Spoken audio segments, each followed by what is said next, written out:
Assalamualaikum warahmatullahi wabarakatuh. Perkenalkan, nama saya Nabila Khulafaur Rahmah. Saya dari Prodi BGSD, NIM saya 413022043. Saya dari kelas A semester 3. Nah, di sini saya akan membuat tugas evaluasi pembelajaran tentang penilaian proyek. Tonton sampai habis. Nah, yang pertama, saya akan menjelaskan pengertian penilaian proyek. Nah, penilaian proyek adalah proses untuk menilai dan mengevaluasi keseluruhan kinerja suatu proyek. Nah, ini mencakup penilaian terhadap rencana, pelaksanaan, dan hasil proyek untuk memastikan bahwa proyek tersebut mencapai tujuannya dengan efisien. Evaluasi ini membantu mengidentifikasi keberhasilan, hambatan, dan peluang perbaikan dalam suatu proyek. Yang kedua adalah kriteria penilaian proyek.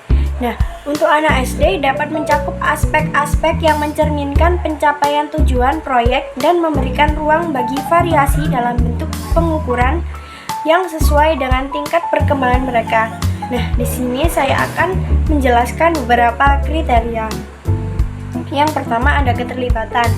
Sejauh mana anak terlibat dalam proyek dan berpartisipasi aktif. Yang kedua, kreativitas. Nah, sejauh mana anak menunjukkan kreativitas dalam pendekatan mereka terhadap proyek. Yang ketiga, ada kerjasama tim. Bagaimana anak berinteraksi dan bekerja sama dengan teman-teman dalam kelompok. Nah, yang keempat, ada kemajuan proyek. Sejauh mana anak mencapai tujuan yang telah ditetapkan untuk proyek tersebut.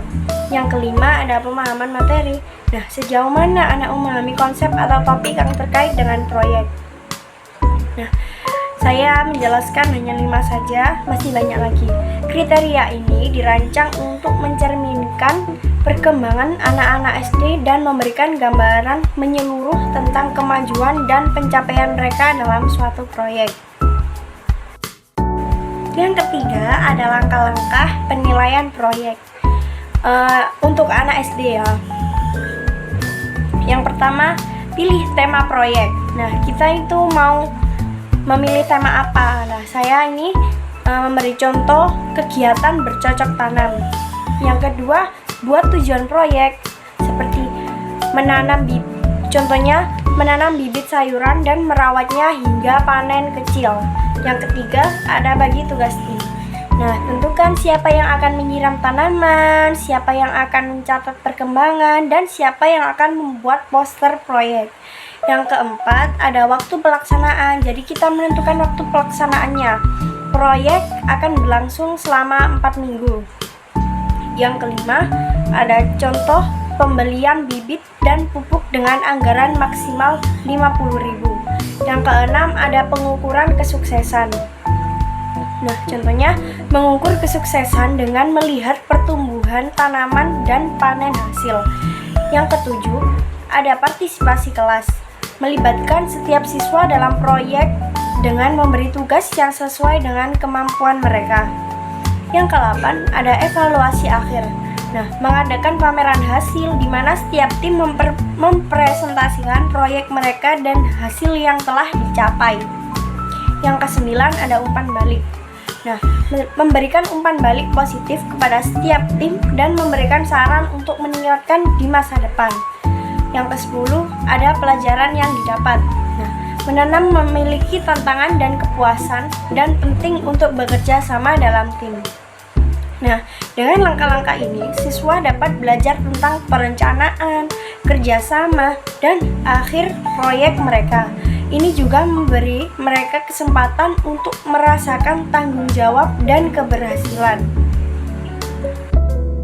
Yang keempat, yang terakhir ada penilaian proyek untuk anak SD tadi.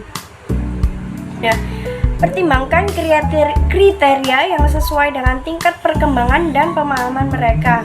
Seperti kriteria yang pertama, ada kepatuhan terhadap petunjuk. Nah, sejauh mana anak mengikuti petunjuk proyek dengan benar. Yang kedua, ada kreativitas. Seberapa kreatif sih ide atau solusi yang mereka usulkan dalam proyek. Yang ketiga, ada kerapihan dan kerapian. Bagaimana presentasi proyek? Apakah rapi dan terorganisasi? Yang keempat, ada partisipasi aktif. Sejauh mana Anak terlibat dalam seluruh proses proyek? Yang kelima, ada keterampilan komunikasi. Bagaimana cara anak menjelaskan proyeknya kepada teman sekelas? Ya, yang keenam, ada hasil akhir. Seberapa baik proyek selesai dan sesuai dengan tema atau topik yang diberikan.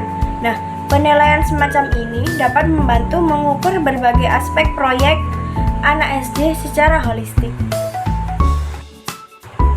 Sekian penjelasan dari saya. Jika ada kurang dan kesalahan, mohon dimaafkan. Assalamualaikum warahmatullahi wabarakatuh.